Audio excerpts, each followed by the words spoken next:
తెలుగు ప్రేక్షకుల హృదయాల్లో ఎప్పటికీ గుర్తుండిపోయే hero Uday Kiran. Background support లేకపోయినా నటనపై ఆసక్తితో ఇండస్ట్రీలోకి అడుగుపెట్టి తక్కువ సమయంలోనే స్టార్డమ్ అందుకున్న నటుడు. ఒకప్పుడు ప్రేమ కథా చిత్రాలకు ఆయనే కేర్ ఆఫ్ అడ్రస్. వరుసగా హిట్ చిత్రాల్లో నటించి టాలీవుడ్ బాక్సాఫీస్ వద్ద సంచలనం సృష్టించిన హీరో. కానీ చిన్న వయసులోనే ఆత్మహత్య చేసుకుని అభిమానులకు తీరని బాధను మిగిల్చారు. ఒకప్పుడు వరుస హిట్స్ అందుకున్న ఈ హీరో ఆ తర్వాత ఆయన నటించిన చిత్రాలు థియేటర్లలో డిజాస్టర్లుగా మిగిలాయి. అలాగే సినిమాలు తగ్గిపోవడం, వ్యక్తిగత కారణాలతో తీవ్ర మానసిక వేదనకు గురై తన నివాసంలో ఆత్మహత్య చేసుకున్నాడు. ఉదయ్ కిరణ్ ఆత్మహత్య ఇండస్ట్రీకి, అభిమానులకు షాక్ గురి చేసింది. ఇప్పటికీ ఉదయ్ కిరణ్ సినిమాలకు ఏమాత్రం క్రేజ్ తగ్గలేదు. బుల్లితెరపై అత్యధిక టీఆర్పీ రేటింగ్స్ అందుకుంటున్నాయి. అయితే ఇప్పుడు ఉదయ్ కిరణ్ మరోసారి బిగ్ స్క్రీన్ పై కనిపించనున్నారు. ఆయన కెరీర్లో వచ్చిన బ్లాక్ బస్టర్ హిట్ చిత్రాలను మళ్ళీ రిలీజ్ చేసేందుకు మేకర్స్ ప్లాన్ చేస్తున్నారు.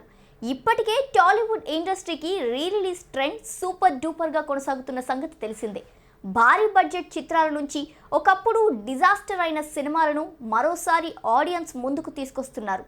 అయితే అప్పట్లో మిక్స్డ్ టాక్ అందుకున్న మూవీస్ ఇప్పుడు మాత్రం భారీ వసూళ్లు రాబడుతున్నాయి. ఇప్పటికే orange, Surya son of Krishnan, ఓయ్ సినిమాలు మళ్ళీ రిలీజ్ అయి మంచి విజయాన్ని అందుకున్నాయి. ఇక ఇప్పుడు మరిన్ని సినిమాలను రిలీజ్ చేసే పనిలో పడ్డారు. ఈ క్రమంలోనే ఇప్పుడు ఉదయ్ కిరణ్ నటించిన చిత్రాలను మళ్ళీ ప్రేక్షకుల ముందుకు తీసుకొస్తున్నారు. ఉదయ్ కిరణ్ కు బాగా క్రేజ్ తీసుకొచ్చిన సినిమాలు నువ్వు నేను, మనసంతా నువ్వే. ఈ రెండు సినిమాలు అప్పట్లో భారీ విజయాన్ని అందుకున్నాయి. ఈ చిత్రాలతోనే యూత్లో ఉదయ్కు ఫుల్ క్రేజ్ వచ్చింది. అంతేకాకుండా అతడి కెరీర్కు టర్నింగ్ పాయింట్ అయ్యాయి. ఇప్పుడు ఈ రెండు హార్ట్ టచింగ్ సినిమాలు మార్చ్, ఏప్రిల్ నెలల్లో రిలీజ్ చేసేందుకు రెడీ అవుతున్నారు మేకర్స్. త్వరలోనే ఈ విషయంపై అఫీషియల్ అనౌన్స్మెంట్ రానుంది. ఇప్పుడు ఇదే విషయం నెట్టింట్లో వైరల్ అవుతుండగా ఉదయ్ ఫ్యాన్స్ తెగ ఖుషి అవుతున్నారు.